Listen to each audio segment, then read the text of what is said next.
한국 학생들한테 고민이 뭐예요? 이러면 취직이요. 그래요. finding job. 그렇게 얘기를 하거든요. 혹시 스펙 쌓기라는 말씀 들어보셨어요? 스펙 쌓기? 한국에서는 이 말이 굉장히 대학생들 사이에서 광범위하게 쓰이고 있어요. 무슨 말이냐면 learning experience, yes, learning experiences to prepare for their job.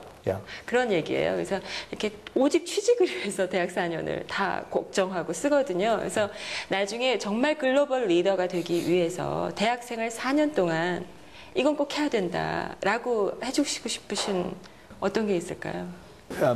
One very interesting thing that we have heard about, and I haven't really seen the data to back this up, but I was told this by one of our very senior people, and it's that of the students who graduated from Dartmouth in 2005, 40% of them are doing jobs that didn't exist in 2005.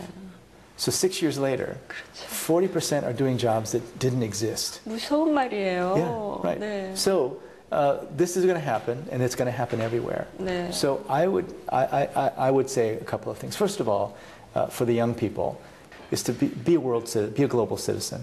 Care about what's happening in the rest of the world. You know, read. There are so many wonderful magazines, so much great literature in Korea. I mean, I've, you know, it used to be that Korean newspapers and magazines were focused only on Korea. Now they're much more focused on how the rest of the world is doing.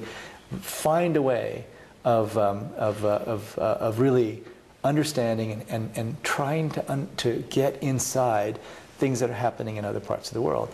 I think it's really important for Koreans to learn at least 2, but preferably 3 languages. You know, the Netherlands, people from the Netherlands do so well, and almost everybody in the Netherlands speaks 3 languages. Yeah. So for Koreans, very reasonable to learn English, Korean, and Chinese, for example. Yeah. You know, it's just something that everyone should have.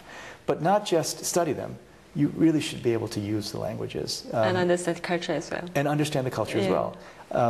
You can now, it used to be that, you know, you had to be very wealthy and you had to go there, but now there's so many things that you can use to understand how other cultures work. There's YouTube, there's just so many resources online that you can use to learn how other cultures think.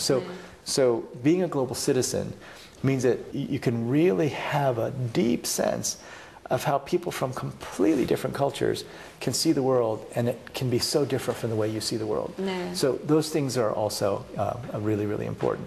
You know, at the end of the day, just doing those things that you're supposed to do, you know, just take care of it. You know, make sure that, you know, going to a good school is important. You know, do your studies and make sure that you do those studies well. But I see a lot of young people suffering over it. You know, my parents tell me to do this, but I don't see it's worthwhile. Yeah, you know, why should I do this? Why should I study this? Why should? Well, some things are just very, you know, you should see them for young people as just acts of discipline, right? Practicing, you know, think of what the Buddhist monks do.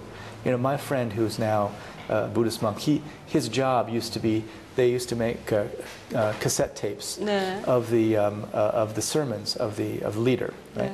And his job for years was just to clean the little cassette tape machine so they could make a cleaner copy. And that's all he did.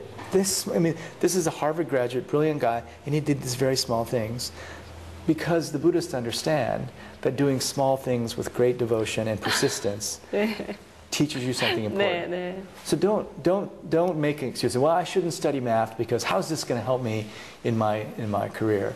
Studying the math, doing your homework, you should see as a wonderful exercise in discipline.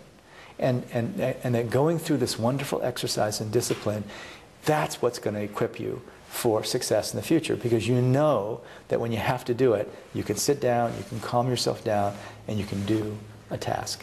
Every time you do it, it's like you're lifting weights. You know, you're strengthening this sort of discipline muscle in your body, and to have that is really, really great. If you just do that and you don't understand how the rest of the world works, then I think you're not. It's going to be difficult to be a leader. But doing both of those things at the same time, because the one thing that is always required of great leaders is the ability to discipline themselves, to sit down, to get things done when they know they have to do.